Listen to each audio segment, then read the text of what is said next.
All right. Grab a mic. And I'll just hang out here by Gabor. I'm ready to roll. Well, thank you, everyone, for coming. I'm Mike Walter, and I'm the director of the Geophysical Lab. And it's great to see so many people out hungry to learn about some of the science that we do here. It's my pleasure tonight to introduce to you Dr. George Cody. George is a staff member at the Geophysical Laboratory and has been such since 1995. That's a long stint. Hopefully much longer. I'm trying. George got his PhD from the Penn State University in 1993. There was a yay, and I think anybody that goes to Penn State, at least in geology, has to study coal. We are True? Penn State. Well, We are Penn State. I would turn that around and say, if you were interested in the chemistry of coal, that was the place to go. That was the place to go. Okay, and George There- was interested in the chemistry of coal, and I Still think, and still is. George is an organic, Just don't burn it. organic Don't burn it. geochemist by training, right? Study it, but don't burn it. Study it, don't burn it. That's right. George went on from his PhD to the Argonne National Laboratory and was an Enrico Fermi Fellow there until from 1993 to 1995. And as I said, he started as a staff member here at that time. I should also mention that George was my predecessor from 1913 till, no, from 2013 until like that. 2018.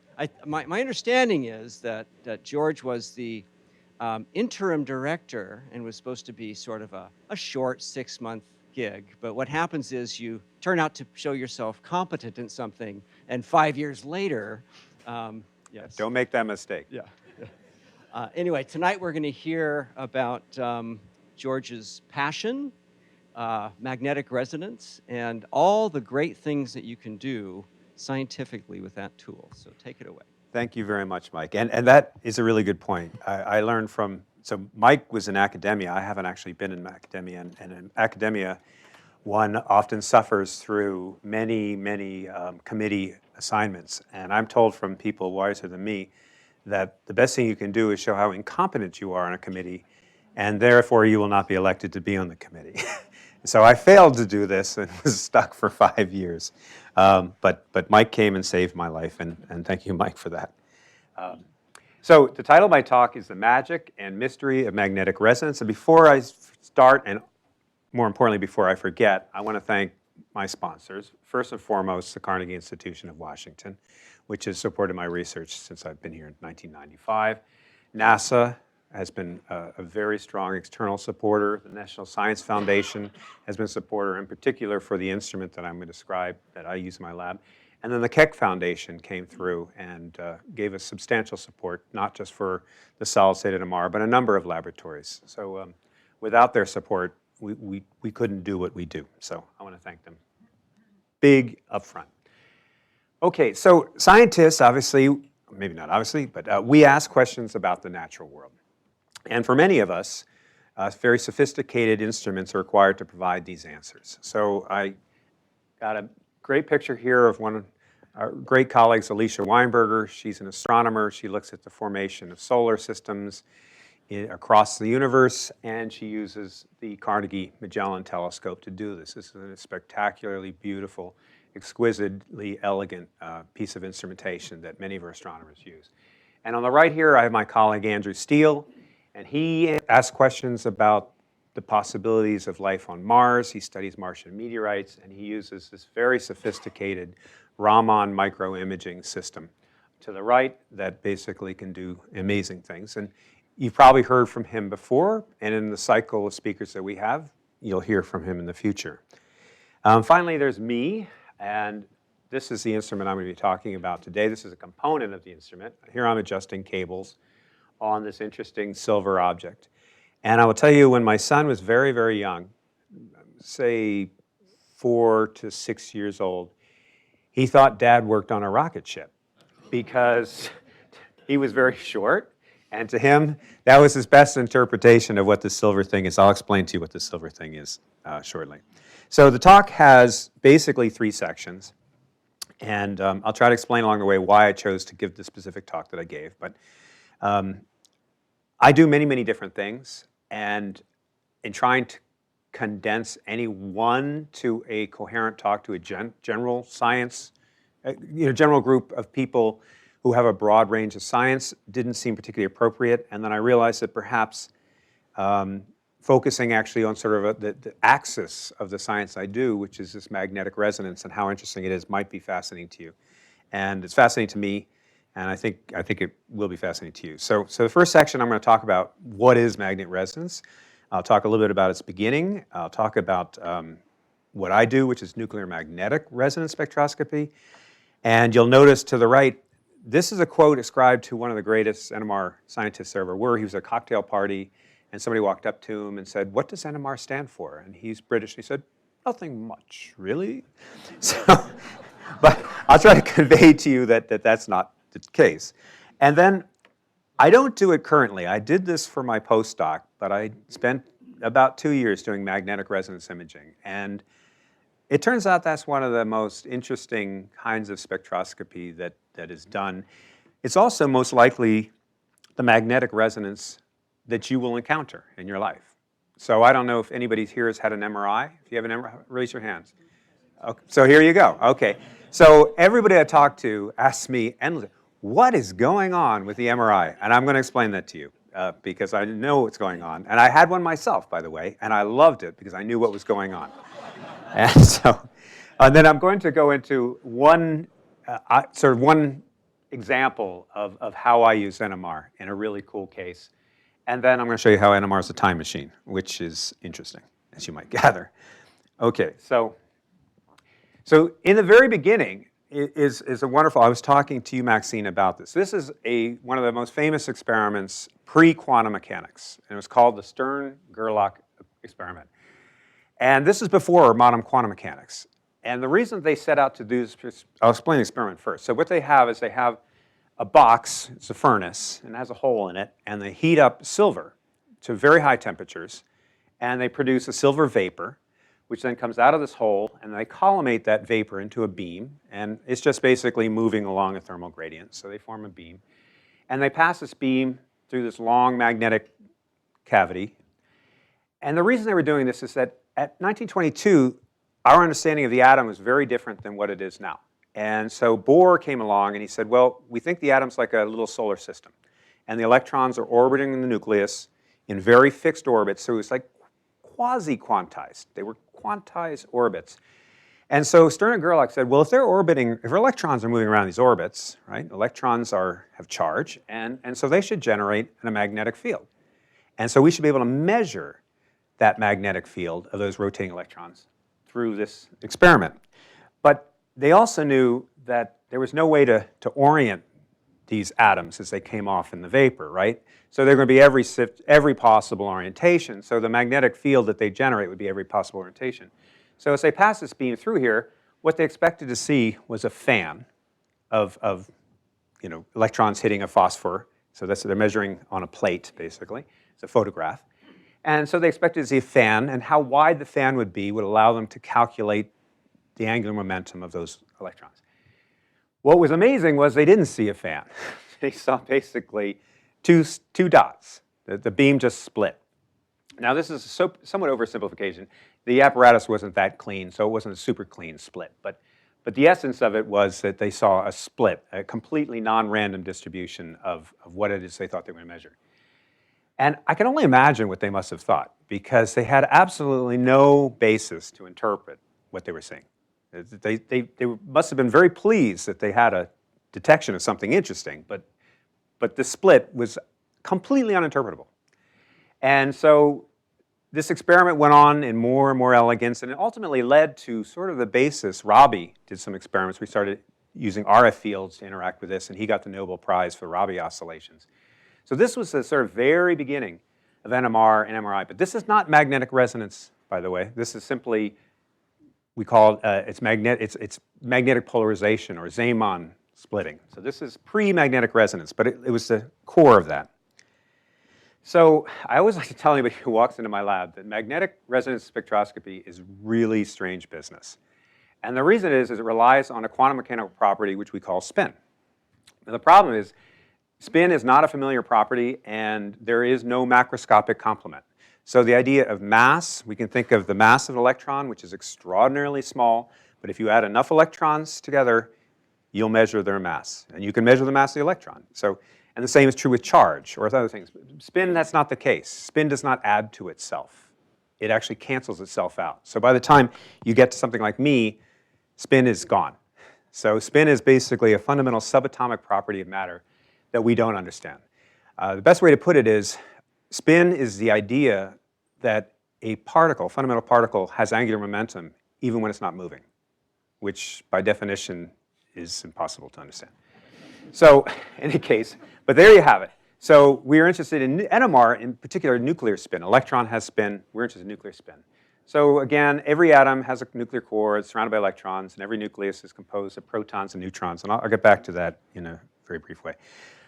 Just so that you're not hearing it from me, I took these two quotes from somebody who knows NMR infinitely more than I ever will. His book is the Bible. It's called Spin Dynamics, and I've been studying it for the last 25 years, and I'll study it till I'm no longer able to study anything.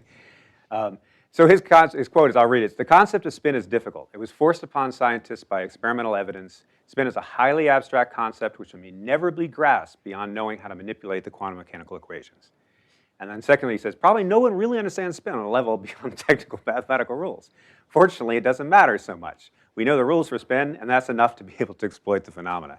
So at the very beginning of magnetic resonance, that's where we find ourselves. It's an incredibly powerful tool, but nobody really understands the basis of it. And it leads me to a quote that I'm not sure who it's ascribed to, if it's actually ascribed to anybody, but the famous quote was, if you think you understand quantum mechanics, you don't understand quantum mechanics. And that's the essence of it. So you start in magnetic resonance with something that you really can't understand, but it exists. And that's why you saw the splitting in the Stern-Gerlach equation. So a very brief review of atoms and isotopes for the purpose of trying to show you how spin folds into this. So if we take carbon, atomic number is 6, what does 6 mean? Well, it means that the nucleus has 6 protons. So a neutral carbon has 6 electrons to balance the positive protons. And so if you take the 6 electrons, which are very, very low mass, plus the 6 protons, you basically get a mass of 6, because the electrons are so much lower mass than the protons. But C12 has a mass of 12, so that means, it must also have 6 neutrons to sit in the nucleus. So here we have C12, it has 6 protons, 6 neutrons, 6 electrons. It's a stable atom. It's also a stable isotope. C13, you can add a neutron into that atom, and now it has a mass of C13-ish. Not exactly, but it's close, so we call it C13. It is also stable. If you add one more neutron to it, you get C14. That's not stable. It's radioactive, and it'll decay, and when it decays, it'll form N14, which is stable. It turns out for nuclei where nucleons are odd, that nucleus will have spin. But where they're even, you'll have no spin. So C12 has no spin, useless for magnetic resonance. C14, we don't want to even touch that because it's radioactive, but if you did, it has no spin, so who cares? Every 1 in 100 carbon atoms is C13, and it has spin. So we do a lot of C13 magnetic resonance studies. N14 also has spin. So NMR, of course, detects spin through nuclei. So the periodic table is filled with elements that have isotopes that have spin. And every one that's colored here has an isotope, or many isotopes in some cases. Xenon has 5 isotopes that have spin. That little rule about the oddness and evenness about the nucleons tells you whether it has spin or not, but what it doesn't tell you is what the nature of the spin. And this gets very complicated, and this is all I'm going to really say on the subject. But you can have spin 1/2, which means you have 2 levels. I did that there. You can spin 1, you can have 3 levels, you can spin 3/2, you have 4 levels, and so on and so forth. So these are, beyond spin half, these are what we call quadrupolar nuclei. And they have considerable additional complexity that one has to understand the physics of to extract chemical information. To understand this, you would have to solve the nuclear wave function. And that's obviously a much taller order than just counting the oddness or evenness of nucleons. Okay, so NMR is not very common in geofacilities like our laboratory, but I think it should be. I think that this is just just something that's underrepresented. So I say my laboratory, I should say our laboratory. Our former president, Matt Scott, one time I said something about my NMR, and he said, George, this is Carnegie's NMR. You just take care of it. I said, good point. I didn't buy it, so why do I think it's my NMR? So in any case, our laboratory. But the point is, every one of these isotopes I've listed here are experiments in black that we've done, in blue that we could or would like to do. Silicate, paleontology. I will give you an example, paleoclimatology, that's quite interesting. I do, and some examples very briefly in cosmochemistry that I do with my colleagues at DTM. It's actually some of the first work I did when I came here. Solid-state NMR turned out to be very powerful for that. We've done some really fascinating work in geobiology and microbiology, working with microbiologists, looking at the flux, metabolic flux of atoms through an organism as it grows, using hydrogen and deuterium and C13 solid-state NMR. And then I work with a number of colleagues when they make something really interesting and they want to know what it is, they come to my lab and I help them determine what that might be. Okay, so getting into NMR in general. So this is our facility. We call it the WM Keck Solid State NMR facility because the Keck Foundation would very generously helped us out purchase it. The NSF also did, and Carnegie also put in a bunch of money. And it's a very strange looking laboratory in a sense. You'll see there's this large silver object here, which I'll explain in a second, and there's this big glowing box over here, and it's in this big, very empty room, and people often wonder, why is the room so empty, and could I put a postdoc in the corner, for example, or something like that? And the reason it is, I'll explain in a second, is because the room is filled with an enormous magnetic field. So you just can't see it, but if the magnetic field was purple, you'd be blinded by the purple. That's the magnetic field. So at the basis of magnetic resonance, no matter how you do it, is the idea of a magnet. Now, modern NMR, so this is a superconducting solenoid magnet. These were first invented in the early 1960s. They exploit the property of superconductivity, which was an enormous breakthrough in all modern NMR, including MRI. Without superconducting solenoid magnets, there really would be no such thing. In fact, NMR as a field was discovered in the 50s, and it pretty much died just before 1960 because people were using electromagnets. And it turns out the higher field you go, the better things get. So the cool thing about superconducting solenoid magnets is they're superconductors, which means that if you keep them cool at liquid helium temperatures, you can fill the coil full of all the electrons you need to get to the field you want. And so long as you keep it cool, those electrons just go around and around and around with no resistance.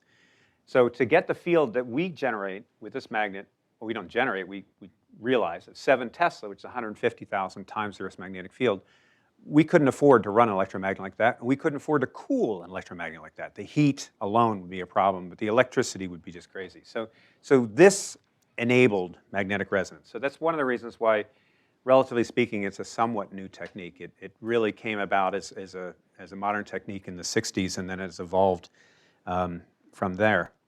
The other part of the instrument, this is a former postdoc of mine. She's a professor now at University of Hiroshima. Is basically a radio transmitter and receiver. And so you have a series of high-power radio amplifiers here, there's one there, frequency synthesizers, transmitters, receivers, etc. So it's actually a fairly simple instrument. The physics underlying it is complicated, but basically the instrument's not that complicated. So this is a simplified version of how NMR works, but it's basically close to what happens. So isotopes that have nuclei that have spin, these nuclei basically behave like little tiny magnets, and so they have what we call little spin vectors. And in the absence of a magnetic field, they're sort of pointed in any which way, randomly. Now, all of us are actually affected by the Earth's magnetic field, our spins, and you can detect that, but that's such a weak, that's 150,000 times less than the field that we use, we can ignore that for this purpose.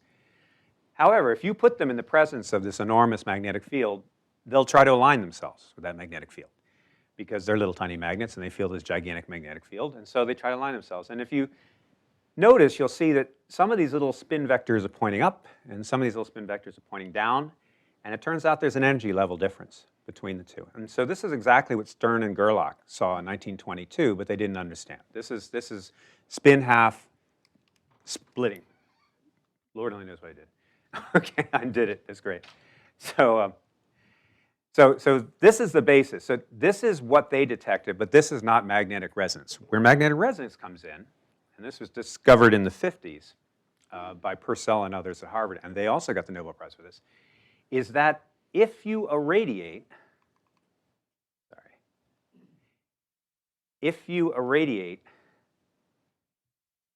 this polarized spin system at a radio frequency around or equal to the energy difference between these two spin levels, you will create an interesting state. Now, this is a state I can't actually draw a cartoon for you. One thing happens is that you equalize the population level difference, and that's sort of the basis of the strength of the signal. But the part I can't show you is you create something else that's just not drawable, and it's called a single quantum coherence. And that's the magnetic resonance phenomena. That's the key thing. Now, in that state, and only in that state, for the first time ever, the nuclei all of a sudden realized, hey, we're not alone. We're surrounded by electrons. In this state, they're incapable of detecting electrons. But here, all of a sudden, they notice they're surrounded by electrons. And electrons, of course, are telling you, electrons are associated in a molecule with bonds. So there's a lot of information there. And what that does, and this is a cartoon representation, you can imagine that it changes slightly the energy level differences between various nuclei, depending on the magnitude and orientation of the electron-nuclear interaction. So why that's useful is that in this state, the single quantum coherence, and I love to say this, so I'm going to say it again and again and again, they literally sing to us a little song. And we listen to the little song of the nuclear spins, and we amplify it and amplify it and amplify it. So it's a resonance experiment. They absorb this energy at one frequency, and then they emit this little song. And I don't know if it's that song, but that is exactly the signal from a standard that I'll show you over and over and again. So that is the song of the nuclear spins. And it's not probably a very nice song, actually. And you'll notice one thing, a song decays, and eventually, say in 30 milliseconds or so, that the signal is gone. But that's a song. But that's not very informational to us, right? And so this is where I bring in the first idea, and I'll get back to this with regards to MRI, the idea of Fourier pairs. So we are obligated to make our measurements in the time domain. That's just how NMR works. It's a pulse-based spectroscopy, and we listen to a resonant response from the nuclear spins in time. But what we need to know is what is the frequency. And to do that, we do what's called a Fourier transform. And so Fourier pairs, time to frequency, and I'll show you later, k-space to real space, are classical Fourier transforms. So when we do the Fourier transform, which I must also tell you, used to be a really, really daunting task. A Fourier transform is, if you're familiar with it all, it's not at all a trivial thing to do. But in 1965, an algorithm called the fast Fourier transform was developed, which now you can do fast Fourier transforms on your telephone in faster than you can plug the thing in. It's just an unbelievable advancement. So what used to take massive computers in the 60s to do, now you can do with nothing. So a lot of advancements have occurred. And it kind of amazed me. I would have thought the fast Fourier transform would have been discovered in 1855, but it's actually 1965 the algorithm came out. So in any case, now we have a spectrum, and each one of these peaks, now this frequency, I'm putting in what we call ppm. It's actually in frequency, it's in hertz, right, or kilohertz or whatever, but we normalize frequencies, so this is a frequency. Each one of these peaks corresponds to a carbon in a molecule in a slightly different bonding environment than the others. And so NMR, the power of NMR in chemistry is we can determine everything about a molecule, atom by atom by atom, based on what it's bonded to. And there's no others, well, there are other spectroscopies that come close to that, but nothing does it as purely as this. So in any chemistry department in the world, NMR is the method by which you determine molecular structure. And in molecular biology, NMR is king. All right, so here is that same spectrum, and here's just a glimpse of the kind of things I do. When I first came here, I started working with a colleague who was interested in these complex organic solids in meteorites. And so we isolated some of this. We did C13 solid-state NMR. I just want to highlight that these broad lines we see here are not because of any resolution problem with the NMR, because this is the kind of resolution that we see for any compound. It just simply tells us that the organic matter in meteorites is extraordinarily complicated. And what you're just seeing is very, very wide ranges of sort of quasi-similar chemistry, such as you have peaks here and shoulders there, but you don't have anything as ordered as that simple molecule there. And I'll get back to that. So Now, I do solid-state NMR, and one of the tricks with solid-state NMR, and critical parts, I'll jump ahead, is we do a thing called magic angle sample spinning. So the resonant frequency of carbon on my NMR is 75 megahertz. But we have to physically spin the sample at 12 kilohertz, which is amazing. So it's a fairly large sample. You can imagine that the sample holder is about, let's say, 2 inches or so. And we're spinning it 12,000 revolutions per second. And I do this every day, but even though I do it every day, I'm still amazed that I'm doing it. I mean, I look at it, it's like, that can't be right. But literally, in every second, it goes around 12,000 times. So why do we do that? That's best exemplified by showing you what would happen if we didn't do it. So this is the same material. Here's without magic angle sample spinning. And here's the spectrum with it. Here you get nice sharp lines. You can see every single carbon atom. Here you see this very complicated broad lump. The broad lump's telling us that the electron-nuclear interaction described to you earlier is not a simple thing. It's not a spherical thing. It's a described by, we would call it a second-rank tensor, or a object that has x, y, and z components to it. So it has shape to it. And then in a random solid, with every possible orientation, you're going to get every possible sampling of that random shape. And you end up with a very, very broad line. So what the magic angle is a very special angle. It's the angle that the threefold rotation axis makes with the cube with regards to an x, y, z frame along the edges of the cube. So in other words, the magic angle, if you rotate along the magic angle, you can rotate x into y, y into z, z into x. So there's no other rotation that you could do with a three-dimensional object that would do that. So we're literally spinning at, it's actually, and this is, the magic angle is like pi or square root of 2. It just goes on forever. So I just truncated it at 7, but it's actually 0.736 something, something, something, something. And it turns out that actually in some experiments, you got to go out to 3.6 or whatever. So I'll give you a hint of what's going on. You see these little peaks over here. I'm talking about, this is the main spectrum. But these little peaks are actually telling us that, well, the width here is about 16 kilohertz, and we're spinning at 12 kilohertz, which means that this interaction we're trying to average to an isotropic interaction, we're not going fast enough. And so there's a slight little signal out here that's saying, well, you've averaged out most of me, but there's still a little bit of me left. Now, we don't worry about this because we've moved those out, but you have to worry about them all over. You see, actually, you'll see them here. It's the same thing. So these are spinning sidebands. All right. So this is a artistic version of magic angle sample spinning done by a very good friend of mine who is an NMR person and got into NMR sculpting. His name is John Montine. I encourage you to take a look at some of his sculptures. This is the most trivial of them. He has made sculptures that are beyond comprehension. I just don't know how he does it, but that's a nice explanation of magic angle sample spinning in my view. So getting forward, one of the cool things about NMR is that we're not restricted to one dimension in time. So we can do multiple dimensions. And in biomolecular NMR, four-dimensional NMR experiments are very routine. And what we do is we have to create multiple time domains, right? So we go from time to frequency in a one-dimensional experiment. We have to do multiple time domains to get to multiple frequency domains. So I'm highlighting one particular experiment because I'll show you why. It relates to the magic angle spinning problem that I just showed you earlier. Oh, I should go back to this one. It turns out potentially there's a lot of information in here that you lose when you do magic angle spinning to gain the resolution here. But because each one of these peaks is contributing to this broad line, you can't separate them out. Everything just becomes smudged out. So this is hopeless, uninterpretable. I mean, you can say this peak corresponds to that peak, but the rest of them are all contributing to this. Nothing you can say. So I'll let you see that one more time. I think it's pretty cool. Probably cooler than what I'm saying. So, okay.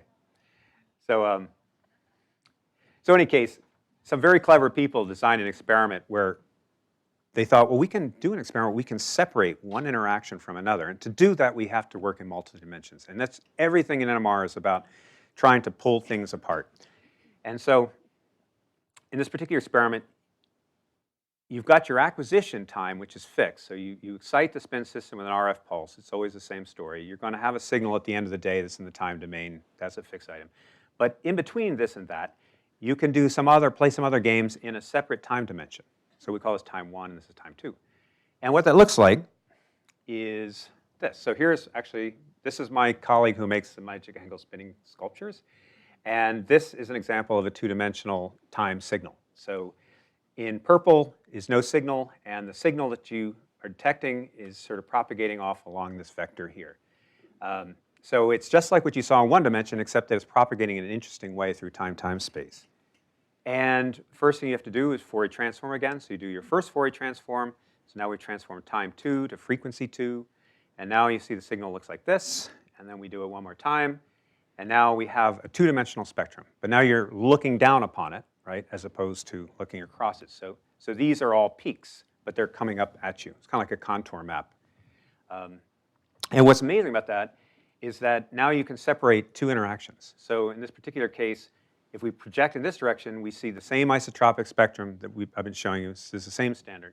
But in this direction, we can take this peak and see this shape, and this peak, and we can see that shape, and so on and so forth. We can solve these exactly to determine the electron density distribution around an atom perfectly. And so this is a super powerful way of separating out, trying to gain more chemical information. But it costs time. And I'll show you how much time it can cost you. So I decided to apply this experiment on these meteoric organic matter, because I showed you really it's very broad, very complicated. I thought, well, maybe I can get more information. And I was very proud that I was able to do it. And it only took me 5 weeks on one sample. It was a really long experiment. So NMR is not very, I like to say it's the most sensitive, insensitive technique, or the most insensitive, sensitive technique. But it takes a long time. It's kind of like being an astronomer, looking at weak, faint light from galaxies far away. But in any case, it worked. And it turns out, all I'll say about it is it solved a very outstanding problem. It was worth the time doing. It changed our complete view about how the organic solids in these ancient meteorites formed, where they formed, what it meant. And basically, it's now the foundation of a series of experiments we've been doing for the last 5 or 6 years to really understand the earliest history of the solar system. So basically, using these same line shapes, we're able to show that this is not the case, this is the case, and that's all I will tell you about it for now. But if you have questions, I'd be happy to ask. All right, so this gets us to magnetic resonance imaging. I'm trying to sew this all together. So we've established that many of us have had MRIs, and I actually think if you have one, you're lucky to have one. It truly is, I think, probably the most fundamental advance in medical diagnostics there has been in our lifetime. And so the key here is that MRI is multidimensional NMR. That's why I showed you this. So it's the same idea. It's spectroscopy straight and forward. Now, these are the only equations I'm going to show you. I said I was going to say no physics in here, but I just had to show it, and I'll explain it why. Very simple. So in NMR, normal chemical NMRs I've been talking about, the frequency that you measure is proportional to the strength of the magnetic field, that big magnet, that's B0, and then this gamma is a fundamental property of the nucleus, and it's called the gyromagnetic ratio. So this is just, you could say, fixed by God or fixed by whatever. But this is what you've got in your laboratory, and this is what you measure in your receiver. In MRI, of course, the same physics applies. So you have a big giant magnet. So you've got this same relation. But now you have this extra term, and this is gamma GXX. GX is a magnetic field gradient that you impose on top of the static magnetic field that you have. And this turns out to be critical. So the idea of MRI is somewhat trivial because when you do this, this will, of course, change this frequency as a function of distance, right? So the frequency can move from here to there, depending on where the gradient's going, this way or that way. You can add to the field, you can subtract to the field. So you can imagine you can move a peak corresponding to hydrogen wherever you'd like to do it. And so this is the idea that if you had some shape in 2 dimensions, you could just move this peak to wherever it is. So here you'd find a peak there, but if you were over here, there would be no peak because there's no hydrogen there, and so on and so forth. So the concept of it is really simple, but it turns out, well, originally I was going to tell you there's no way you could do this experiment. Then an hour ago, I was sitting there thinking, actually you could do it, but it would take forever. It would be so impractical you would never do it. So what's clever about NMR, and that's why MRI is that you do it like an NMR experiment. Now, the trick is the following, that no matter how you do NMR, you're always going to measure a time signal. And I told you that the Fourier pair for time is time frequency, right? But what you want is you want an image, and that image is a real space thing. So the image is in X space, if you will, not frequency space. And the conjugate for a conjugate of X space is what we call K space, which is inverse space. So if this was angstroms, this would be inverse, 1 over an angstrom. And so the trick is, how do you convert time to K? And it was really quite elegant, but when you think about it, it's somewhat obvious, because when you look at the gradient pulse, you realize that it's 1 over distance. So implicit in the use of a gradient pulse is this idea of creating a K vector. And so that's the core of MRI. The second bit is a thing called a spin echo, which is a really magical thing, and that's why I put in magic. And the idea there is that, again, anytime you want to see a nuclear magnetic resonance signal, you put your system in a magnet, you excite it with an RF pulse, you create this oscillating signal that decays from nuclear spins. However, if you hit it at some later time with a pulse twice the duration, the signal will come back, which, when discovered by Orhan Hahn, was considered originally to violate the second laws of physics. They said this is impossible. And I can only imagine what the meeting might have been like when he introduced this concept. And it turns out it's not impossible. It's fundamental to so many different NMR experiments we do. But it turns out it's critical to MRI. So this is an MRI experiment, and I'll try to walk you through it really quickly. So at the core, you have the same thing I've been talking about. So you have radio frequency pulses. And in this case, I just described an echo. So you're doing, we call the echo the half-size pulse, the 90, the twice-size pulse, the 180. And there's your echo signal. But embedded in all of this, you have all sorts of gradients. These are magnetic field gradient pulses. They're about a couple of milliseconds long. And they can vary in intensity. And so every time in the NMR experiment, they send electrons through the coil to basically generate this gradient pulse. Literally, the coils boom. If you ever an MRI, they are really loud. They're, as I told somebody, they are rock concert loud. A lot of people believe, and I've talked to people, and they said, what's going on in there? That sounds like giant things are moving around and moving around. Nothing's moving at all. The only things that are moving are electrons. What makes NMR slow is that while these are milliseconds to microseconds, the system has to come back to equilibrium, and you have to do it many times over to build up the signal. So you just keep repeating this over and over again to have enough signal for a given set of gradient conditions and so on and so forth. The recovery times are in the order of seconds. So it turns out if you were to image just your head, let's assume that's like 1,000 cubic centimeters at 1 millimeter resolution, which you can easily do with a recycle time of about 1 second, which would be reasonable, that's going to take you 17 hours. And when I was a postdoc, that's what typically happened. I would set up my experiments and I'd run them over the weekend. And so then I was kind of confused that when I did my knee, it was like only 40 minutes. It was still really long, but it just seemed a lot shorter. Nowadays, they don't image the whole thing. They can do very elegant, what they call slice selection. So they don't have to do a full 3D imaging. They can just go through you, slice here, maybe go up a centimeter, do another slice there. And so the fact that these look like little wiggles, and then you have this interesting gradient here means they can go in and just find a bit of you. So they can reduce this time from 17 hours to 40 minutes, but it still takes 40 minutes. And you're in this object. This is just to show these are all the field coils that are necessary to give you. You have to have an X gradient, a Y gradient, and a Z gradient to recover all this information. These are just copper coils. It's nothing moving at all. The only thing that moves through the systems are electrons. And everything that you hear is electrons. So typical experiment, they do very short bursts of huge amounts of current going through these coils. And what happens is the pulse lengths are long enough that the electrons in the forward part of the coil start to actually see the electrons in the next loop of the coil. And electrons being electrons, they repulse each other. And so that's why this thing goes boom, boom, boom, boom. If you've been in an MRI, you've heard it. It's like boom, boom, boom, boom, boom, boom, boom. That's all it is just electrons moving past each other and pushing the coil like they're beating a drum.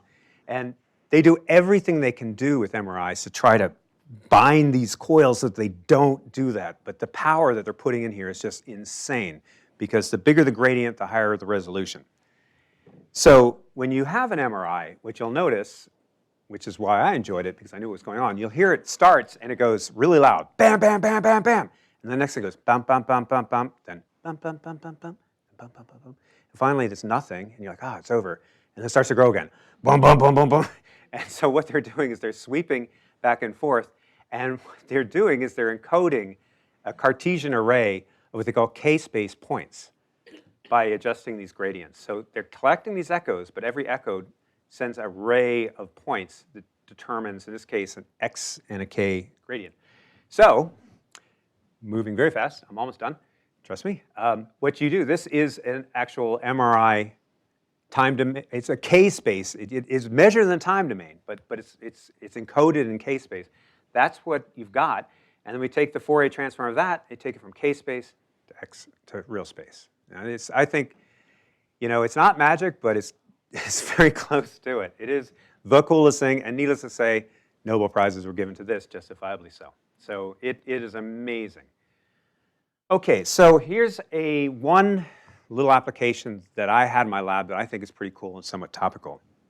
And so I call it Boron-11 NMR studies of biogenic carbonates, or helping Katja Klatschko, who was a graduate student at the University of Maryland at the time, get her PhD.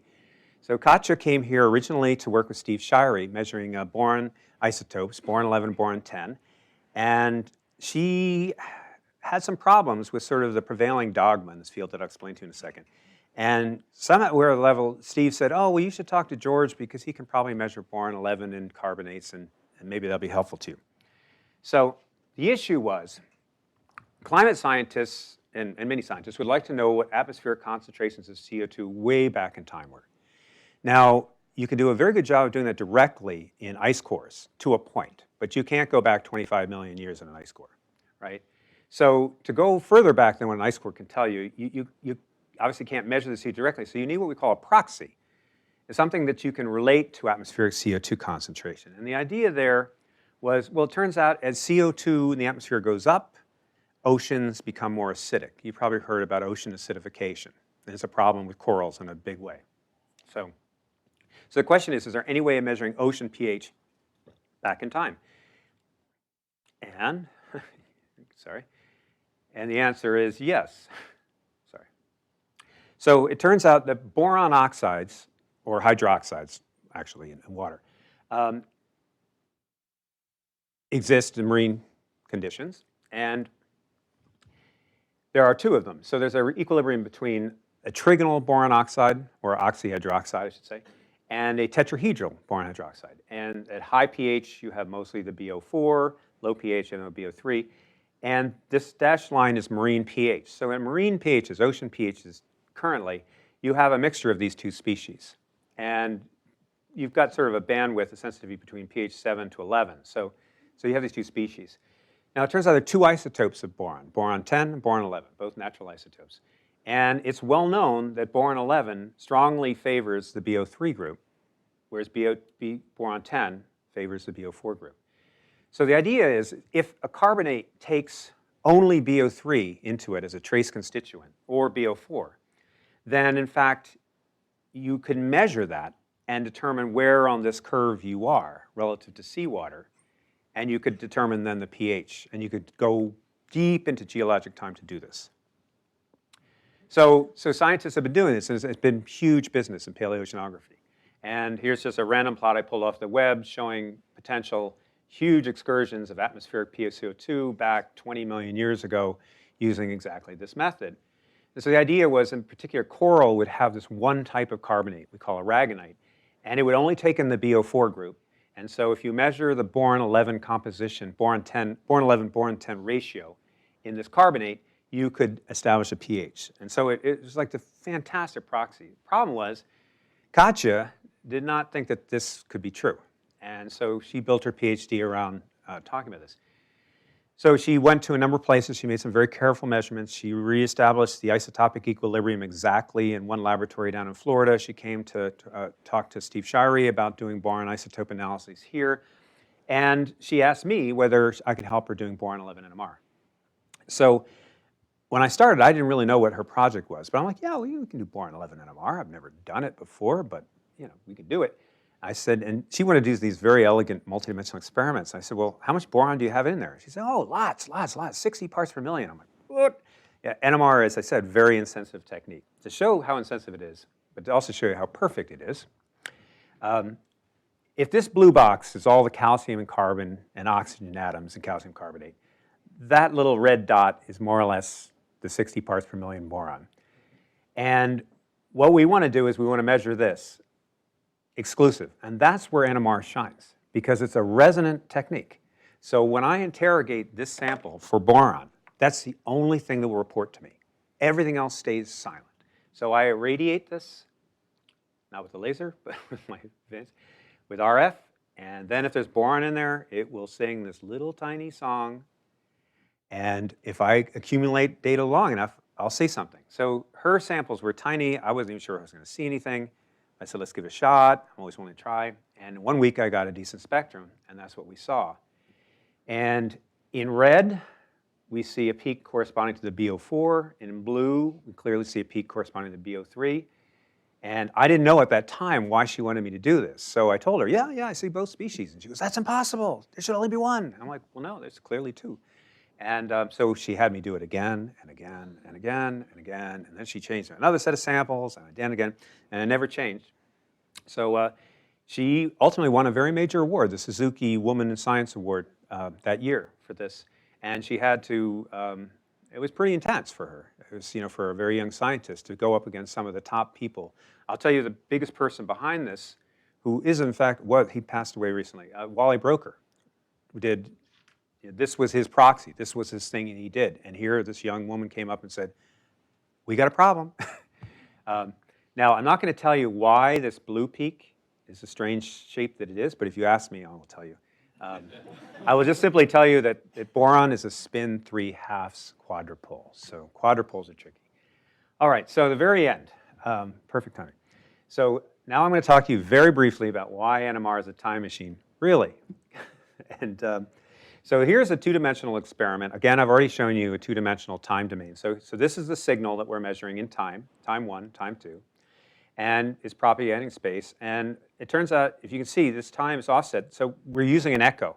If I showed you the echo earlier, where we create a signal and then we cause this refocusing thing, and then the signal appears forward in time, right? So that's an echo. See, there, I'm trying recurring themes throughout this talk. So that's an echo, so it's shifted in time. Now, this experiment is an extraordinarily elegantly complicated experiment, and there's no simple way to describe it. But I can give you the most simple, overly simplified version. You can imagine that I might do a two-dimensional experiment where by shifting some time parameter here, say the distance between two pulses, I might cause the echo to propagate forward in time in a two-dimensional sense, right? So that's what's happening here. However, the actual experiment that's being done here is extraordinarily complicated. It's called the multiple quantum magic angle spinning experiment. And the cool bit for me was, this is like way beyond my capacity to create an experiment. But I actually know the guy who created it. His name is Lucio Friedman. And he created this experiment while I was doing my postdoc at Argonne National Laboratory. And he was a visiting scientist that summer. And all I knew was that Lucio was really, really quiet that summer. And he clearly had something very secret going on. And this is what it was. No, we all do it. And without any details, this is a quadrupolar experiment. We're doing aluminum-27. And it's an experiment designed to refocus, to separate the quadrupolar interaction from the isotropic interaction. In the same way I showed you earlier how we separated this electron-nuclear interaction from the isotropic interaction. So in any case, this is how we do the experiment. And what I want to show you is that what we see is an echo moving forward in time. But we also have an echo moving backward in time. And it is moving backwards in time. And this is hard for people to understand. I know it's hard for me to understand, but it is in fact going backwards in time. And the funny thing is, if you were to go here and were physically able to go back in time yourself, to go there, you'd be able to detect this thing going back in time. The problem is you can't go back in time. The echo can go back in time. And the reason the echo can go back in time is it's a coherence. It's a spin coherence. It's not a thing. It doesn't have any mass. It's not a particle. It's just this. It's a manifestation of quantum mechanics. It's a wave phenomenon. And in quantum mechanics, time is actually not defined. And so when we do an NMR experiment, it turns out time is also not defined. And every time we create a single quantum coherence, we actually create two. One that's moving forward in frequency, and the other moving backwards in frequency. So why this is a little bit cheating, this is actually the data that I collect. But when I process this data, I have a very clever way, and not just me, everybody, of getting rid of this signal, because we don't know how to handle backwards time. So we'll get rid of that signal and we only focus on this. But we do collect both of these things. And so this is the only time machine, active time machine, that actually doesn't defy the laws of physics. But it isn't very particularly useful to us because, so the beginning of time for us is always here, and so we can't go beyond that. So we can only watch it till it gets to the beginning of time, and then we just say bye-bye. So NMR is a time machine. That's all I'm going to say about that. And in conclusion, I'd say, so Carnegie scientists use two different machines that permit back-in-time exploration. Telescopes are obvious. We go back in time with telescopes all the time. We're pushing the limits to the very birth of the universe. But we also have this cute little instrument upstairs called the nuclear magnetic resonance spectrometer that can also go backwards in time. You just can't follow it. I say it's a cool thing to show the kids and not just the adults, and I'll conclude this slide. And now I want to preface this slide that we are very, very safety conscious in our laboratory, and this slide is about 14 years old, so I probably wouldn't let my son do that now, but he's 20 years old. But 15 years ago, one morning I was doing a liquid helium fill, and I told him a really cool phenomena, and he wanted to see it, so I said, well, come on in and I'll show it to you. And the phenomena is this is liquid helium. I'm transferring into the superconducting solenoid magnet, which is interesting because it's 3 Kelvin, so you can imagine it's interesting material to work with. And when you're successfully transferring it, it will start to cool this transfer line, and so it's bleeding out here. And what's interesting, after about a half hour of transfer, this line, of course, everything gets encrusted in ice, right? So it's encrusted in ice. And all of a sudden, you'll start to notice that the ice starts to get wet, and then you'll start to see liquid dripping off of it. And the first time I saw that, I thought, that's really fascinating. Why would that be warming up like that? And of course, it wasn't warming up. It's cold enough now that it's condensing nitrogen and oxygen out of atmosphere to liquid. And you can watch the oxygen and nitrogen just drip off and things. So he wanted to see that. So that's what he's pointing to right there. Thank you very, very much.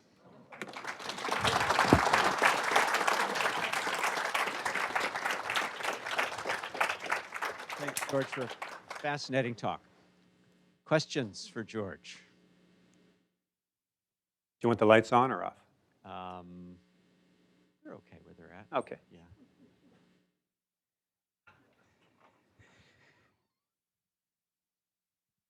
I'm just wondering about your instrument, whether this is something that you had any input to the design of, or whether it was an off-the-shelf. I mean, these things don't look like they're off-the-shelf, but maybe in the instrumentation world they are. That's a great question. No, that's a really great question. So it turns out they're always built to your configuration. But I lack the capacity to build this thing. Now, here's two things in instruments. That instrument's 20 years old. And recently I hired, so this tiny company in Colorado built it. And at the time I bought that instrument, it was the best thing in the world. Nothing could touch it. Bigger companies were making instruments, they just couldn't do it. So naturally, after I bought this instrument, Varian, which is a big company, came along and bought my company. So we're like, uh-oh. So I still got the small company's instrument, but now I had to deal with Varian. Varian, the first thing then Varian got bought by Agilent, right? And then Agilent decided to get out of the NMR business altogether. So now nobody's making these instruments in the United States, period. So there's only one company that makes them, which is Brooker, and they make a very good instrument. I've used Brooker's. So when I bought this, I designed it for what I needed. And so it's custom designed. They're built. I remember arguing with the business office because I had to give them 70% of the cost of the instrument before they didn't build it. And they're like, what? No, we're not used to, usually give like 30%, 70% of delivery. And I said, well, they build this from scratch. So they're not going to, they don't sit on a shelf. So the cool thing is I hired, so it turns out about 4 years ago, I hired the original engineer who built this thing from the little company, went to Varian, went to Agilent, and then Agilent went out of business, started his own business. And I found his website randomly, and I'm like, oh my God. And I was with my postdoc at the time, and I said, look, there's a picture of an NMR just like mine. And she said, that is your NMR. and on his website. So that was encouraging. And then, so I contacted him. Then I started to notice it's 20 years old, it's getting old. So I said, look, can you fix my transmitter? Ship it out. He fixed my transmitter. Sent out a receiver. He fixed the receiver, fixed my preamp, and very reasonable. And then I hired to come out and go over the whole machine. And he did, and he tweaked this, tweaked that, rebuilt an amplifier. And at the end, I asked him, I said, well, what should I do with this? I mean, it's 20 years old, and we're always thinking we have to buy new things all the time. I said, should I buy a new NMR? Should I be thinking about it? Should I be going to telling Mike, put in the budget, we need a new NMR. And he said, well, you can't get a better one. And I'm like, well, what do you mean? He said, well, when we built this, he said it was the best NMR ever made. And here's the problem, he said. So when Varian bought, I said, well, what do you mean by that? Because I'm a chemist, right? I'm not an RF engineer. He said, well, we use the fastest electronics that money could buy. And those electronics haven't changed still. So everything about it is speed. It's speed and power and fast. And then he said the first thing Varian did when they bought it is they stripped out all the high-end electronics. Because they figured the user will never know. The profit margin goes up. And then when Agilent did it, they stripped it down further. So the newer NMRs look prettier and prettier, but actually this thing is a power horse. So I've been it's a very fixable instrument. And that's not true for all instruments. We have a lot of instruments on campus, I would call them molecular beam instruments, either E-beam instruments or mass spectrometers. They wear out. Their lenses become fussy. The electronics become noisy. But NMR technology, RF technology, in 20 years, it hasn't changed. This is George's '68 Mustang is what it is. Yeah, basically. They'll never make a better muscle car. I got a reboard.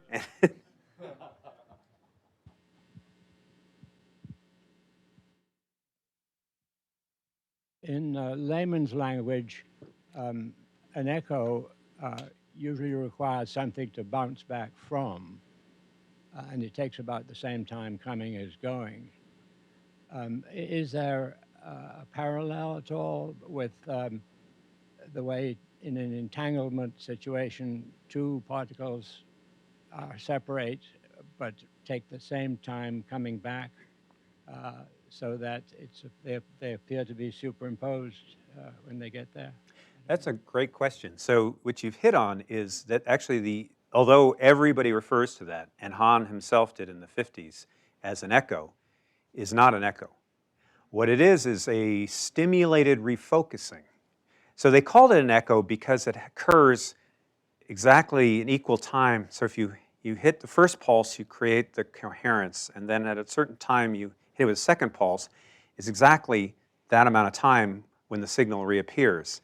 So it's the idea that this idea of bouncing off and coming back. So the velocity of sound would be equal in both distances, and so unless you're moving, there should be no Doppler effect, right? Then you could use that reflection time to give you some sense of distance. But in here, that's not at all the case of what's going on. What's happening is echoes are used everywhere in NMR, and it always comes down to the idea of trying to refocus some sort of interaction that's causing the signal to decay away through what we would call a inhomogeneous interaction, or even a homogeneous interaction. Dark matter? Well, dark matter's everywhere. I haven't been able to detect it in my experiments yet. So, but it's interesting. It's not an echo. I actually thought about that, and I was going to. It's the descriptor that people use for that, and so you'll find it in the literature. That's what you call it a spin echo, but it really isn't. The best way to look at it is it's a refocusing of an interaction back to sort of coherence. It's a refocusing of coherence, and it's used in so many different ways and much more complicated ways than I showed you. Like gravity attracting other particles. Yeah, well, imagine the reason that people thought that when Hahn showed this, it was violating the laws of physics, is they thought, how can you spontaneously, they understood the decay in the signal is this loss of phase coherence is basically an entropic phenomena. And so they said, how can you just hit it with a pulse and have it spontaneously reorganize itself without additional energy? Because to reduce entropy requires energy. So they thought it violated the laws of physics. And it turns out it's a little complicated. Part of the reason they thought that was they thought that the decay was related to the uncertainty principle, which would be ultimately what would define how wide a lawn would be. It turns out that actually, if you look closely, and if you looked at the script there, they said the echo never comes back at the same intensity of where you started. So it's always you can echo and echo and echo and echo, but every time it loses a little bit. So that's where entropy loss is hidden in that. The echo really relates to what it means is that as much as we try to homogenize our fields so we can get the sharpest line we can, it's impossible to have it. And so there's always some field homogeneity, and that means that these slight variations in the big B0 will cause we call it the spin vectors, which are coherent when they're all in alignment, to start to fade away from each other. Some go a little faster, some go a little slower. So the echo, you just switch that sense so that they come back together again. And then you can keep doing that over and over again. The beauty is Erwin Hahn went on to do an experiment called the pulse gradient spin echo experiment, which I didn't put in here because I didn't think I had time. But he almost got magnetic resonance imaging.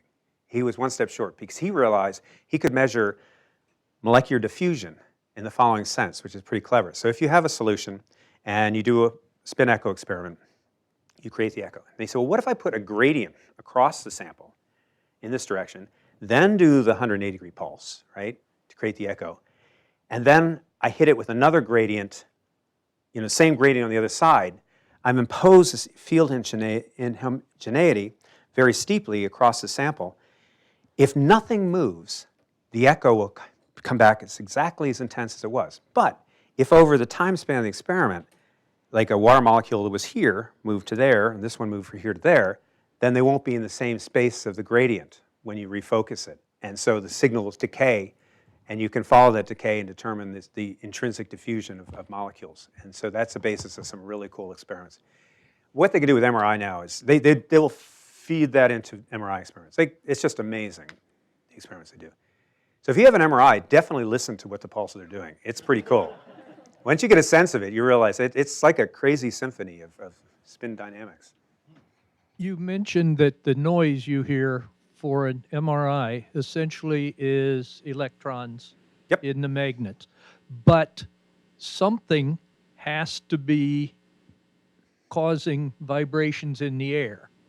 What is the magnet actually physically pulsing itself? Yeah, so what's happening exactly? So the electrons, you can imagine, so you have this giant coil, and I mean, I've seen these coils because I did this, we built our own.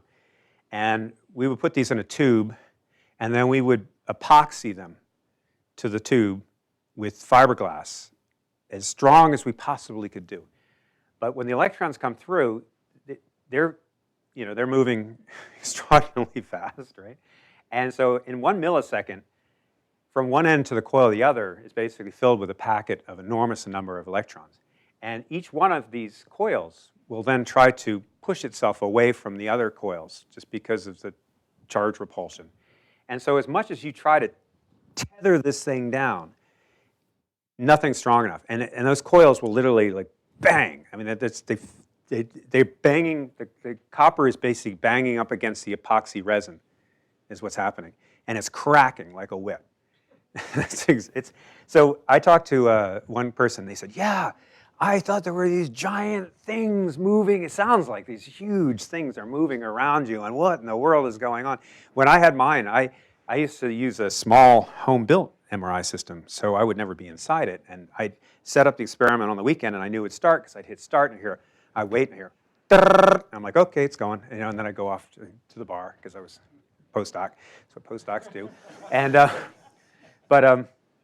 so when I got into this one, this was like, I don't know, 5 or 6 years ago, and the guy's like, okay, you got to wear this ear protection. I'm like, what? He goes, oh yeah, and he was right because that was rock concert loud. And I'll tell you one cool thing that happens if you have it. The first thing when they slide you in, you can imagine all of your nuclear spins get affected by just moving into the center of the magnetic field. So the very first thing they do is what's called like a spin spoilization megapulse. They just go, and what is that? And basically what they're doing is they're taking all the spins and pointing in one direction. They say, you're just like, you all listen to me. And get all the spins there. And then from there, they can start to do the more elegant MRI experiments. And they'll do a bunch of different ones. So, Maybe time for another question. Just a brief one. If you mentioned spin dynamics, which puts me in mind of the laws of fluid dynamics, which puts one in mind of particles in the spin being dynamic, using Newtonian laws of motion And so are you saying that at the spin level is really the same as the Newton's level? No, it's not? all purely quantum mechanics. That's right. And it's what it really refers to is the movement, the generation and movement. It's really complicated, but basically what it has to do is this idea of creating quantum coherences and then moving from state to state. In some cases, like the multiple quantum coherence experiment I described at the very end with a time machine, you create a single quantum coherence and then you use RF pulses is the way you go from state to state into a multiple quantum coherent state, and that creates multiple quantum coherent states. So you have to track all of that. So there's really no dynamics per se other than the fact that we're thinking about what we're doing with these things we call coherences. They're described by the wave equation. They definitely have a time component to it. But as I said, they have both time components simultaneously, which is sort of confusing.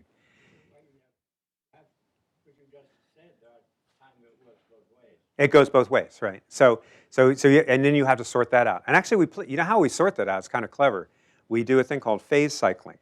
And what we do is we say, well, we can't get rid of this negative time thing, but we don't want to see it. So we just do a clever way of basically getting the negative time signal to add to itself, subtract to itself, add to itself, subtract to itself, while at the same time we take the positive signal to just add. And so I always show this to people who've never seen NMR. So the first thing you have to understand is every NMR experiment we use has phase cycling. And sometimes the phase cycling can get insanely complicated if you have, because we have to do the same thing if we have a system that has capacity to do multiple quantum coherences. Because if we want to follow, I don't want to get too deep, but if we want to follow, like say, the 1 coherence to the 5 coherence down to -1 coherence, which you might do, we're going to excite the 2 coherences, the 3 coherences, the 4. So we have to play these games of getting, just getting only the signal we want and getting everything else to add to 0. So the best bit I can say is anybody who does solid state NMR or NMR in general worries a lot. We worry about artifacts all the time because if it's very easy to create spurious signals, because you're creating signals all over the place. Current economist talks a little bit about quantum computing. Yeah, quantum computing is using all those multiple quantum coherences exactly. And you can control all of that. It's amazing. This is not a question about resonance, but is the technology that you use to generate these very strong magnetic fields, is that potentially usable in a space vehicle to protect against, radiation, cosmic rays? It would be very difficult to do that. I mean, I think that your better bet would be to use some of these really high field solid state magnets that don't, so these neodymium rare earth magnets that you find now, like little tiny things that get stuck onto your refrigerator and it's almost impossible to pull them off.